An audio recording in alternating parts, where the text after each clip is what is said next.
pẹ̀lú bí wọ́n ṣe ń gbé ìròyìn kiri pé ìpàdé kọ̀kọ̀ ó wáyé láàrin gómìnà àná ní ìpínlẹ̀ Èkìtì tó tún jẹ́ ọ̀kan lára àwọn aṣíwájú ẹgbẹ́ òṣèlú All Progressives Congress APC ní ìpínlẹ̀ Èkìtì ìyẹn ọ̀mọ̀wé Káyọ̀dé John Fáyẹmí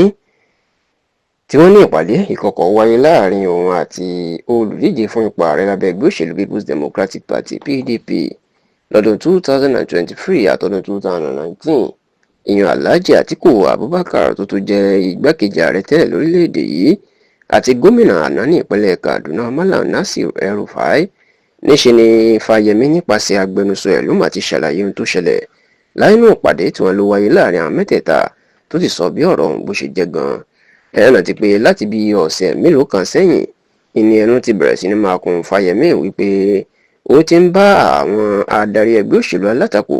tí gbogbo wọn àti wọn ti lọ ń kóra wọn jọ sínú ẹgbẹ́ òṣèlú African Democratic Congress ADC lásìkò yìí láti gbàjọba kúrò lọ́wọ́ ààrẹ Bọ́lá Ahmed Tinubu lọ́dún 2027. Wọ́n ní Fáyẹmí náà ti ń bá wọn ṣèpàdé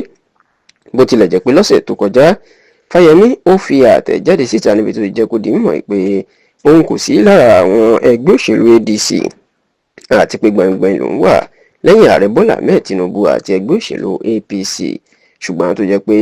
níṣe ni ìròyìn máa tó ṣẹ̀ṣẹ̀ jáde wípé ìpàdé ìkọ̀kọ̀ ó wáyé láàrin Fáyẹmí Àtíkù àti El-Rufai èyí tí ó tún jà rìnrìn báyìí táwọn èèyàn sì ń sọ pé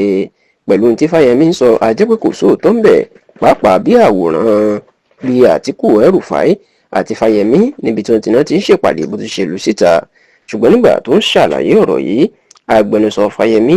ọ̀gbẹ́ni Ahmed Sajo jẹ́ kó di mọ̀ pé baba ńlá ròyìn ẹlẹ́jẹ̀ ni olótọ̀ lóhun tó ṣẹlẹ̀ níbi tí wọ́n ń gbé kiri pé ìpàdé ló wáyé níbẹ̀. Ó jẹ́ kó di mọ̀ wípé lọ́jọ́ tí nǹkan ọ̀hún ṣẹlẹ̀ ó ní ibi ìpàdé pàtàkì kan tó pa gbogbo àwọn olóṣèlú láti inú gbogbo ẹgbẹ́ òṣèlú pọ̀ ó ní ló ti wáyé. Ó ní Àtíkù Abubakar tóun àti Fáyẹmí jọ jókòó síwájú lẹ́gbẹ̀ẹ́ ara wọn ló béèrè lọ́wọ́ Fáyẹmí pé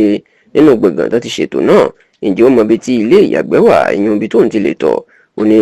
gẹ́gẹ́ bí Fáyẹmí ṣe jẹ́ ọmọlúwàbí ọmọ Yorùbá ó ní kò lè náwó ibi tí ilé ìyàgbẹ́ wà fún Àtíkù. Ó ní níṣe ló kàn dìde tó ní káàkiri kó ká lọ láti mú un lọ síbẹ̀. Ó sì ní nígbà tí àwọn méjèèjì tí wọ́n jọ ń lọ ó ní ibi tí wọ́n ti fẹ́ kọjá ìní El-Rufai lòun náà ti dé. Bẹ́ẹ̀ ló ní El-Rufai bá àwọn méjèèjì tó sì ní níṣe ni àwọn mẹ́tẹ̀ẹ̀ta ni wọ́n jọ ń sọ̀rọ̀ tí wọ́n jọ ń ṣe àwàdà. Ó wá jẹ́ kó di mọ̀ pé àsìkò tí El-Rufai Fáyẹmí ọ̀gá òun àti Àtíkù tí wọ́n pàdé lẹ́nu ọ̀nà táwọn mẹ́tẹ̀ẹ̀ta ń ṣàwàdà yìí ó ní àwọn tó ya fídíò àti àwòrán wọn ó ní wọ́n ń gbé kiri tí wọ́n fi ń sọ yìí pé